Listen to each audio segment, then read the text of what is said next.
तेजस्वी यादव ने जो पिछले दिनों एक रैली की थी मुजफ्फरपुर में, ज्यादा दिन नहीं, 2 दिन की बात है। उस रैली में जिस तरीके से भीड़ उमड़ी थी और उसमें जो माई बाप एक नया शब्द उन्होंने देने की कोशिश की, जिसका मतलब था MY, माने मुसलमान और यादव तो है ही, साथ में बाप, B for Bahujan, A for अगड़ा, A फॉर आदि आबादी और P फॉर पुअर। यानी कहीं ना कहीं आरजेडी तेजस्वी यादव के नेतृत्व में अपनी पार्टी का जो स्वरूप है, जो उनका सामाजिक आधार है, उसको भी बदलने की कोशिश वो कर रही है। मैं ऋषि और अभिषेक के पास थोड़ी देर में पहुंचता। उर्मिला जी, इसको आप किस नजरिए से देखते, क्योंकि बार बार आरजेडी के ऊपर ये अटैक होता रहा कि तो MY की पार्टी है, मुसलमान यादव की पार्टी है, जंगल राज लेकर आती है। तो तेजस्वी ने पिछली बार नारा दिया था A to Z, अब वो बाप पर आ गए हैं, जिसमें समाज के हर तबके को साथ लाने की बातचीत कर रहे हैं। और जिस तरीके से भीड़ उमड़ी, क्या आपको लगता है कुछ नए समीकरण बिहार में बन रहे हैं जो एनडीए को परेशान कर सकते हैं? देखिए, ये नए समीकरण बिहार में बन रहे हैं कि नहीं बन रहे हैं, ये तो जमीनी स्तर पर जो लोग वहां पर हैं, जो रिपोर्टिंग कर रहे हैं, वो लोग बेहतर बताएंगे। लेकिन मैं तो बहुत दूर बैठा हूं। लेकिन मेरा जो अनुमान है कि राष्ट्रीय जनता दल ने अपनी इस रैली में जो एक संदेश देने की कोशिश की है, वो इसलिए दी है कि ईबीसी जो अत्यंत पिछड़ा वर्ग है, वो और दलित समाज, इन दो वर्गों में नीतीश कुमार जी की भी पकड़ अच्छी रही है। बल्कि ईबीसी जो है उसमें तो निश्चित रूप से आरजेडी के मुकाबले ज्यादा रही है हाल के कई वर्षों में।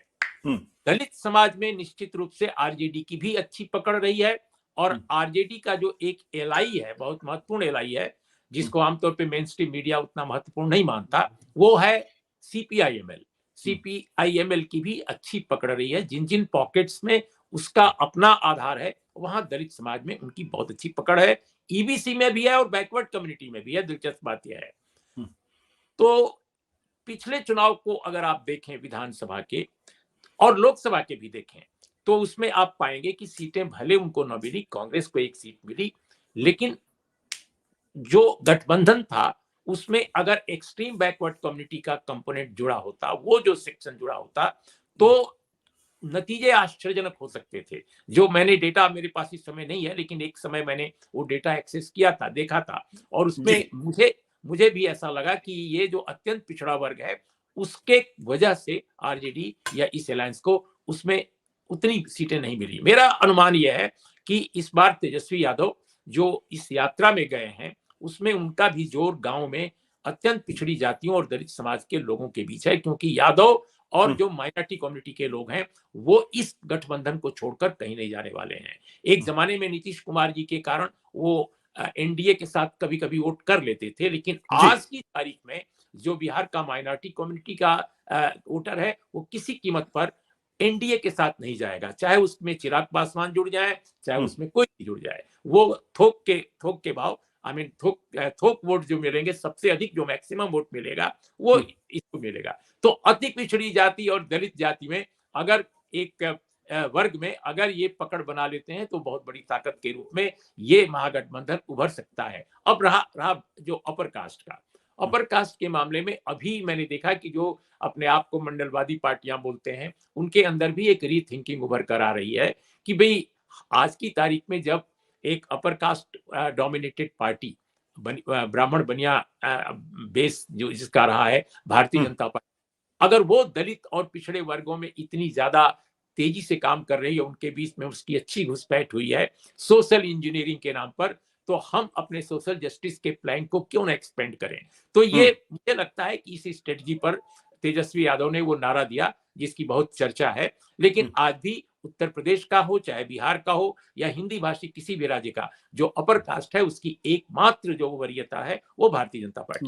भारतीय जनता पार्टी जहां रहेगी वहीं वो जाएंगे, चाहे नारा जो भी लगा ले, इसमें कोई फर्क नहीं पड़ने वाला है। बट बिल्कुल लास्ट बात मैं ये कहना चाहूंगा कि देखिए, आरजेडी 2000 जो चुनाव था 20 का, उसको आपने भी शायद कहा, आप ही ने कहा था अपने इंट्रो में, कि वो चुनाव जीत गई थी लगभग। ऐसा लगता था कि सरकार उनकी बन जाएगी, लेकिन कुछ ऐसे समीकरण हुए, खासकर कोसी क्षेत्र में और सीमांचल में, जिसकी वजह से चीजें बदल गई। और मुझे ऐसा लगता है कि आज की तारीख में भी सीपीआईएमएल पर जो ध्यान लोग मेन स्ट्रीम मीडिया में नहीं जाता है, वो बहुत तेजी से अपना आधार बढ़ा रही है। और कोसी क्षेत्र में, सीमांचल क्षेत्र में भी सीपीआईएमएल ने अच्छी पकड़ ठीक बनाई है, अच्छा आधार उन्होंने बनाया है। तो ये इस गठबंधन को कमजोर अभी नहीं समझा जा सकता, जैसा कि पिछली बार समझा गया था। ऐसी स्थिति अभी नहीं है।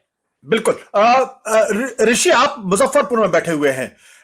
जो तेजस्वी यादव की जो जन आक्रोश रैली थी या यात्रा थी, इसका किस तरीके से रिस्पांस मिला है लोगों को? कैसा रिस्पांस था इसका? और ये जो माई बाप की बात कर रहे हैं, ये क्या वाकई में दम है इसमें?